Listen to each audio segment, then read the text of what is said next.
Olá, igreja. Que alegria poder estar de volta com os irmãos. Muito bom receber o abraço dos irmãos depois de ter ficado 5 meses fora no Quênia. Estou muito feliz de estar de volta. E nós vamos estar fazendo o nosso estudo bíblico. Estamos estudando o livro de Romanos. E antes de começar a ler, eu gostaria que você orasse comigo. Vamos orar? Senhor Jesus, muito obrigado pela tua palavra. Obrigado porque a tua palavra, ela se abre, ela nos discerne, ela nos explica sobre o Senhor, ela nos revela o Senhor. Obrigado, Pai, porque podemos aprender mais sobre Ti lendo a Tua palavra. Deus, que o Senhor nos ensine hoje, que o Senhor nos limpe, nos lave com a Tua palavra, que o Senhor nos encha e que o Senhor nos prepare um pouco mais para a Tua vinda hoje através da Tua palavra, Senhor, em nome de Jesus. Amém. Então, nós vamos estudar um pouquinho sobre Romanos. Eu quero que você acompanhe comigo Romanos capítulo 11. Nós vamos ler do versículo 33 ao versículo 36. Romanos capítulo 11, versículo 33, do versículo ao 36. Diz assim: Ó profundidade da riqueza, tanto da sabedoria como do conhecimento de Deus. Quão insondáveis são os seus juízos e quão inescrutáveis os seus caminhos. Quem, pois, conheceu a mente do Senhor? Ou quem foi o seu conselheiro? Ou quem primeiro lhe deu para que ele venha a ser restituído?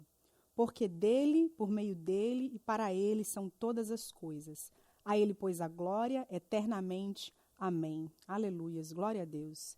Então, a gente está no estudo bíblico, nesse circuito bíblico, a gente está estudando o livro de Romanos. Essa carta de Paulo aos Romanos, ele fala muito... A igreja de Romanos, ela era uma igreja que tinha gentios, tinha judeus, era uma mistura. Então, constantemente, Paulo estava falando sobre a lei, sobre a graça. Ele fala sobre doutrina, sobre fé, sobre vida no Espírito, vários temas. Mas o que me chamou a atenção é o jeito que ele termina o capítulo 11 desse livro, com esse hino, elevando a Deus e falando de Deus. Ele vem falando sobre várias atitudes do homem. E assim, ele termina o capítulo elevando e falando do nosso Deus, dessa profundidade que é o nosso Deus. E é sobre ele que eu gostaria de falar hoje, sobre o nosso Deus. A gente passa grande parte do tempo focando nas coisas terrenas, nas circunstâncias imediatas, nas coisas que a gente vê. Isso é normal porque nós somos humanos, nós somos falhos. E esse versículo me chama a atenção porque ele faz a gente elevar os nossos olhos a esse Deus que é eterno. Esse Deus que está fora dessa dimensão que a gente encosta e que passa e que morre e que perece, ele está elevado. Então essa canção, ela mexe com o meu coração porque ela me ajuda a elevar os meus olhos e ver esse Deus que é o nosso Deus, que é profundo.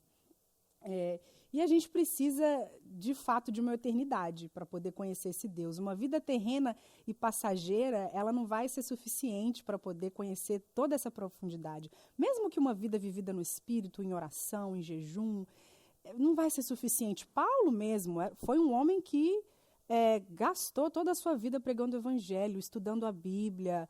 Paulo vivia em oração, vivia em jejum. Paulo viu Jesus face a face. Paulo foi no terceiro céu. Paulo tinha intimidade com Deus. Tamanha que o conteúdo que ele escreveu sobre Deus deu várias cartas. E mesmo assim, olha o que Paulo escreve. Vou ler de novo. Olha o que ele escreve sobre Deus. Ó profundidade da riqueza, tanto da sabedoria como do conhecimento de Deus. Quão insondáveis são os seus juízos, quão inescrutáveis os seus caminhos. Quem, pois, conheceu a mente do Senhor? Quem foi o seu conselheiro? Ou quem primeiro deu para ele, para que venha a ser restituído? Porque dele, por meio dele e para ele são todas as coisas. Então, mesmo investindo todo esse tempo em oração, Paulo ainda via que existe mais de Deus que a gente precisa conhecer. Então, como cristãos, irmãos, nós precisamos investir tempo pensando nessas coisas espirituais e nessas coisas eternas. Paulo mesmo disse em Coríntios, gostaria de citar esse versículo, 1 Coríntios 15, 19. Se a nossa esperança em Cristo se limita apenas a esta vida, somos os mais infelizes de todos os homens. E é por isso que a gente precisa ter esse coração cheio de sede. E não somente de ver o que Deus já revelou e de ter esse relacionamento com o que Ele já revelou, mas com tudo que ainda tem para ser revelado de Deus ainda na eternidade. Precisa de toda uma eternidade para conhecer todo esse Deus profundo. E o meu objetivo hoje é que com esse estudo a gente possa ter esse coração cheio de curiosidade, esse coração cheio de fome para conhecer esse Deus elevado, eterno, profundo, esse Deus rico que a gente tem. Que a gente possa sair daqui pensando nesse tempo que a gente vai gastar para conhecer Ele. Okay? Então a gente vai, verso por verso, ver o que a gente consegue tirar de conhecimento de Deus aí. Vamos voltar lá no primeiro versículo. O primeiro versículo diz assim: ó profundidade da riqueza, tanto da sabedoria, como do conhecimento de Deus. Quão insondáveis são os seus juízos e quão inescrutáveis os seus caminhos. Então, vou pegar 2 palavrinhas aí que ele usou para poder falar do nosso Deus. Sabedoria e conhecimento. Ele está dizendo assim que o nosso Deus, que a sabedoria e o conhecimento de Deus é tão rico, são tão profundos, são abundantes, são sem medidas, não falta a Deus conhecimento. E não só não falta a Deus conhecimento, como não lhe falta sabedoria. Tanta gente tem tanto conhecimento, eu conheço tanta gente brilhante que tem tanto conhecimento, mas não sabe colocar esse conhecimento em prática porque não tem sabedoria. No meu dia a dia mesmo, conheço vários técnicos que são brilhantes, que fizeram ginástica a vida inteira e que sabem tanto, que você senta e a pessoa conhece muito, mas não consegue colocar aquilo em prática por falta de sabedoria. E o nosso Deus, ele possui os dois, em riqueza e em profundidade. E as outras 2 palavras, segue o versículo: quão insondáveis são os seus juízos e quão inescrutáveis são os seus caminhos. Então, os juízos e os caminhos de Deus são inescrutáveis. E eu fui pesquisar essa palavra inescrutável, ela quer dizer que são impossíveis de serem investigados completamente. É impossível de compreender o todo desses juízos e desses caminhos. Com a mente humana, o juízo de Deus, o porquê que ele julga as coisas do jeito que julga, o porquê que ele decide do jeito que decide, ou porquê que ele escolhe esse caminho do jeito que escolhe. Muito disso é mistério para a gente ainda. É inescrutável para a mente humana conseguir compreender. Agora eu tenho uma pergunta para os irmãos. Nós, seres humanos limitados, que às vezes limitamos a nossa visão em tudo que é passageiro, no aqui e agora, por causa do pecado. Será que a gente tem acesso a essas coisas? Será que a gente tem acesso? Vamos voltar na primeira parte do versículo que fala sobre o conhecimento e a sabedoria. Será que a gente tem acesso ao conhecimento e à sabedoria de Deus? Eu pergunto isso para você. Será que a gente tem acesso ao conhecimento e à sabedoria de Deus, mesmo ele sendo tão profundo? E eu queria citar 1 Coríntios 1:24, que diz: mas para os que foram chamados, tanto judeus como gregos, Cristo é poder de Deus e sabedoria de Deus. Então, apesar do conhecimento de Deus e da sabedoria de Deus serem tão profundos, a Bíblia nos diz que Jesus é a sabedoria de Deus. Então, nele, em Cristo, em Jesus, nós temos acesso direto à sabedoria de Deus. Nós carregamos a sabedoria de Deus dentro de nós, porque nós temos Jesus dentro de nós. E eu creio que quando a gente entender isso de fato, que a gente anda por aí carregando essa sabedoria divina dentro de nós, a gente não vai decidir a vida do jeito que a gente decide, a gente não vai andar fazendo negócios do jeito que a gente faz, criando os filhos do jeito que cria. Vai mudar, a nossa perspectiva vai mudar, porque a gente vai compreender que a gente carrega dentro da gente Jesus, que é essa profunda sabedoria de Deus. E isso é maravilhoso, isso é lindo, isso é lindo. É um privilégio isso. Agora, e sobre os juízos e os caminhos de Deus? Será que a gente tem acesso para conhecer esses juízos e esses caminhos? Que a Bíblia usa essa palavra, inescrutável, insondável, que é difícil de ser traçado completamente. E como nós, tendo o Espírito Santo de Deus dentro de nós, os juízos e a lei de Deus, ela está na palavra, que está aí disponível para a gente. Tudo que Deus já revelou está na palavra. A gente pode pegar a palavra a qualquer momento e a gente tem esse privilégio de viver num país que a gente tem acesso à palavra e é livre. Você pode ler e você pode buscar de Deus a revelação. A maioria das perguntas que a gente se faz, a maioria das perguntas que o ser humano faz, as respostas estão todas aqui na palavra de Deus. apesar dos caminhos e dos juízos de Deus serem impossíveis de serem completamente investigados e clarificados, existe essa porção da Bíblia que está revelada. E a gente precisa entender essa prioridade, essa oportunidade que a gente tem como cristão e gastar o nosso tempo, investir o nosso tempo lendo para conhecer os juízos e os caminhos de Deus que são tão preciosos.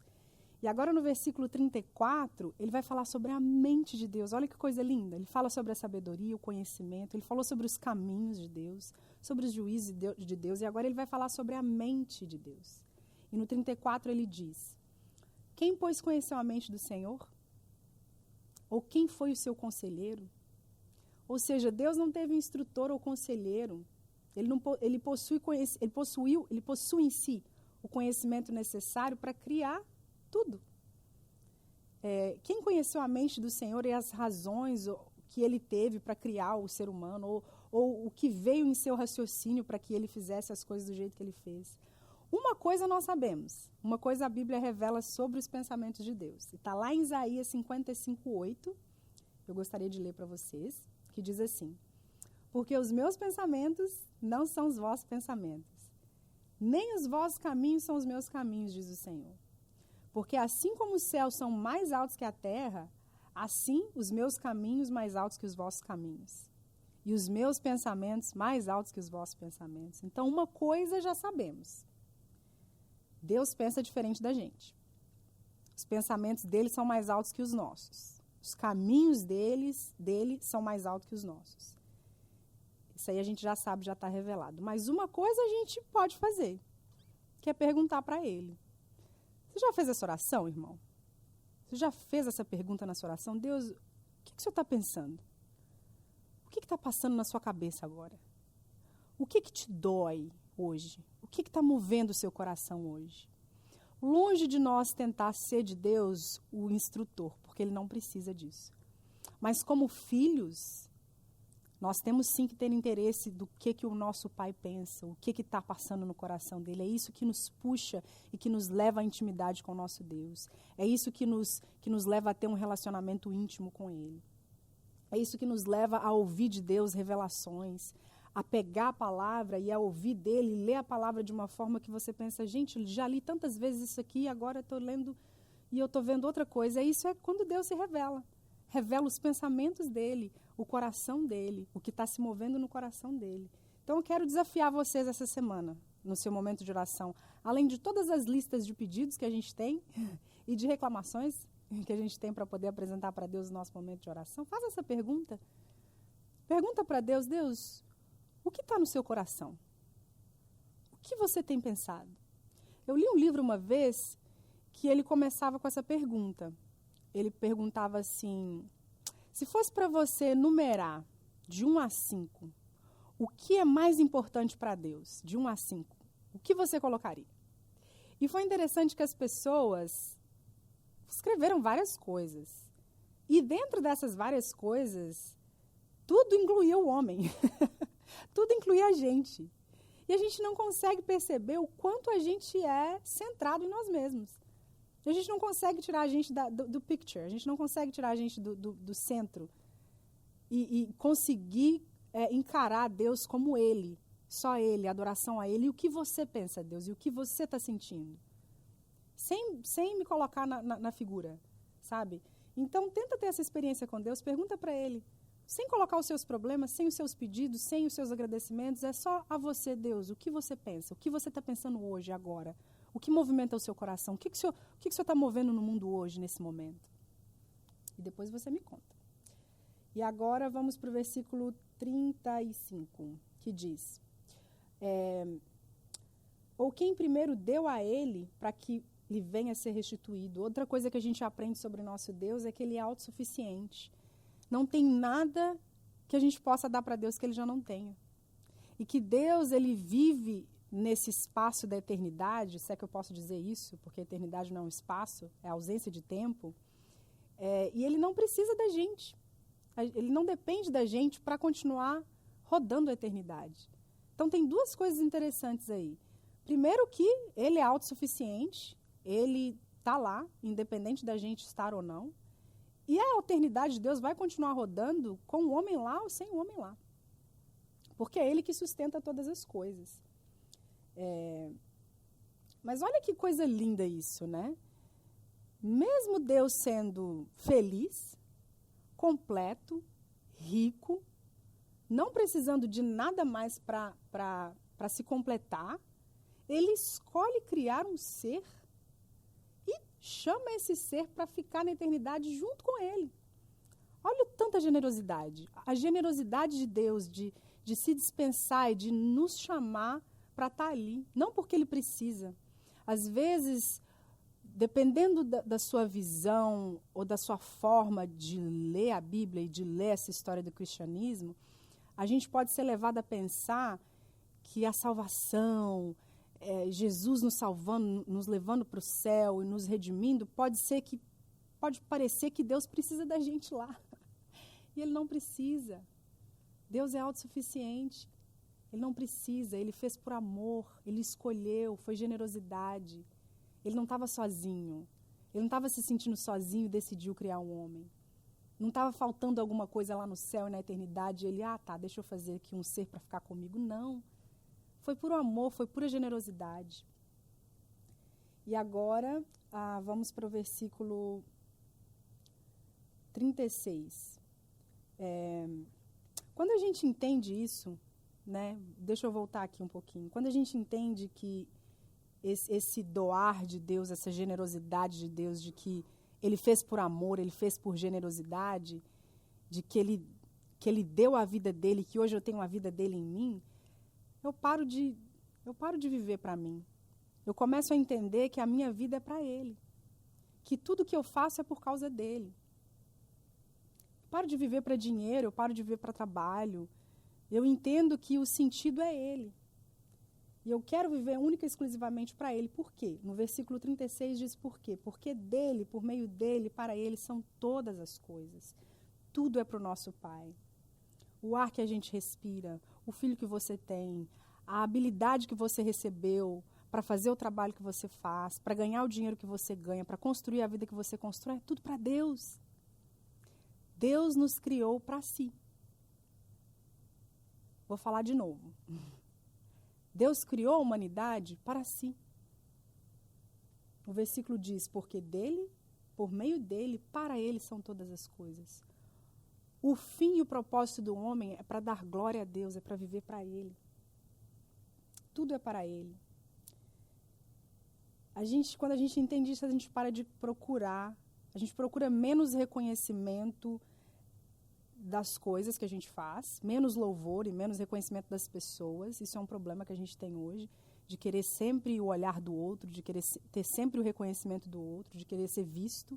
A gente para de procurar isso porque a gente entende a outra parte do versículo que diz: a ele, pois, a glória eternamente. É para ele, a glória dele, de tudo que eu faço, do meu trabalho, do meu cantar, do meu falar, do meu agir, dos meus filhos, da minha família, do meu talento, é tudo para ele. A glória é toda dele. Então, a minha autoimagem não tem problema mais, porque não é para mim, é para ele. Ele me fez para a glória dele. E por quanto tempo é para isso acontecer? O versículo diz eternamente. É por toda a eternidade. E a gente precisa dessa eternidade aqui para conhecer esse Deus maravilhoso e profundo. E o bom disso é que a eternidade, ela já começou. A partir do momento que você nasceu, a eternidade já começou. E aí eu te pergunto, o que a gente está fazendo com essa eternidade desde já? Será que a gente está investindo esse tempo para conhecer esse Deus profundo, esse Deus rico, que já deixou a sua palavra aí revelada, tanta coisa sobre ele? Em Oséias 6,3, eu não me canso de citar esse versículo aqui, diz: conheçamos o Senhor e esforcemo-nos por conhecê-lo, tão certo como nasce o sol, ele aparecerá. A gente tem essa oportunidade aqui, nesse começo da eternidade, de nos esforçar em conhecer o Senhor. Esse versículo ele me mostra 2 momentos. O primeiro momento é esse esforço, esse empenho de procurar, de perseguir a Deus. Existe esse empenho enquanto a gente está aqui nessa dimensão carnal, finita, onde a gente sofre. Existe um empenho que a gente tem que fazer, não é natural. O conhecer a Deus aqui, infelizmente, não é natural. Você não acorda e, estou conhecendo a Deus. Não, você precisa botar o seu joelho no chão. Você precisa abrir sua Bíblia. Você precisa jejuar. Você precisa investir tempo fazendo perguntas para Deus. Você precisa ser sábio na escolha das suas amizades espirituais. Você precisa servir na igreja. Esse é o esforço de conhecer o Deus que você serve. E o segundo momento é, tão certo como nasce o sol, ele vai aparecer. E vai ser esse momento onde tudo vai ser revelado. Esses caminhos inescrutáveis, essas coisas insondáveis, essas riquezas profundas, um dia, tudo vai ser revelado. E quando isso for revelado, isso vai depender do quanto você conhece já de Deus. Quando esse tempo chegar, a gente tem que ter, no mínimo, estar conhecendo o que já foi revelado. Porque o que não foi revelado vai ser revelado, mas o que já foi é o mínimo que a gente tem que saber, que é a palavra de Deus que já está revelada. E para isso a gente precisa gastar tempo escutando a voz do Senhor. Porque quando Jesus vier, irmãos, e a trombeta soar, ele vai chamar o nosso nome. E daí, será que a gente vai entender e vai escutar a voz dele, vai reconhecer essa é a voz do meu mestre? Porque Jesus diz em João 10, 27, que as suas ovelhas ouvem a sua voz e elas o reconhecem. Quando eu era pequena, eu tinha uns 10 anos mais ou menos, eu lembro que eu ia brincar lá perto de casa e assim que a gente chegava um pouco longe do portão lá de casa, eu ouvia o assobio do meu pai. Ele chamava a gente para casa com o assobio. E mesmo de longe assim, eu reconhecia que era o assobio do meu pai. Eu lembro desse dia que a gente tinha chegado perto da linha do trem, estava muito longe, estava escuro, e eu ouvi ele assobiando. E eu já sabia que já era hora de voltar para casa. Que eu já estava ou muito longe, ou que já passou do horário de voltar para casa. E eu falei com os meus amigos, olha, meu pai está assobiando. Eles falaram, mas como é que você sabe? Eu falei, porque eu sei. Eles, mas não tem como você saber? Eu falei, tem. Eu conheço o assobio do meu pai. Eles, não tem como, você não está vendo ele. Eu falei, não estou vendo, mas eu estou escutando. Ele, mas pode ser outra pessoa assobiando. Eu falei, não é não. E aí a gente voltou, e quando eu cheguei, tá lá no portão meu pai. Com aquela cara de bravo, eu sabia que eu já estava, na hora de chegar para casa. E eu penso que quando Jesus voltar, vai ser desse jeito, assim, igual o assobio do meu pai. Ele vai chamar. E se você conhece a voz de Jesus, se você conhece a voz do Pai, se você gastou tempo nessa intimidade, gastou tempo ouvindo a palavra, lendo a palavra, intimidade com Deus, você vai escutar e você vai reconhecer. Agora, quem não gastou tempo, quem não conhece, vai ficar que nem os meus amigos lá. Quem que está assobiando? Quem que está chamando? Que voz é essa? Então, irmãos, eu queria concluir dizendo que a gente precisa de uma eternidade para conhecer esse Deus. Esse tempo que a gente tem aqui é curto, mas ele já começou. Então é tempo de investir tempo em conhecer esse Deus maravilhoso, profundo, rico, inigualável, que ninguém instrui, que é autossuficiente, que é todo-poderoso. Eu quero terminar compartilhando uma perspectiva keniana que eu ouvi essa semana sobre a eternidade, muito engraçada, por sinal. Estava conversando sobre essas coisas eternas e um amigo keniano falou comigo, Débora, sabe por que eu acho que a gente vai precisar mesmo da eternidade? Por que a eternidade existe? Porque eu acho que vai ser assim, eu acho que quando a gente chegar lá no céu e todo mundo vê Deus assim, todo mundo vê Deus, vai ser tão maravilhoso, vai ser tão chocante a beleza e a glória de Deus que todo mundo vai cair. Vai cair sem força no chão, em adoração a Deus. E quando as pessoas recobrarem a força e conseguirem olhar para Deus de novo, já passaram 10 mil anos. E aí, quando elas recobrarem a força e levantarem e conseguirem olhar para Deus de novo, elas vão perceber que Ele já fez uma coisa nova. Um raio roxo, com cores roxas que nunca ninguém viu. E aquilo vai ser tão maravilhoso, tão lindo, que as pessoas não vão aguentar e elas vão cair de novo em adoração a Deus. E quando elas recobrarem a força, já passaram mais 10 mil anos de novo. E aí, quando elas se colocarem de pé e recobrarem a força e conseguir olhar para Deus de novo, Ele vai estar lá sentado, explicando como que 1000 anos é um dia para Ele e um dia é 1000 anos. E daí vai a eternidade, meu irmão.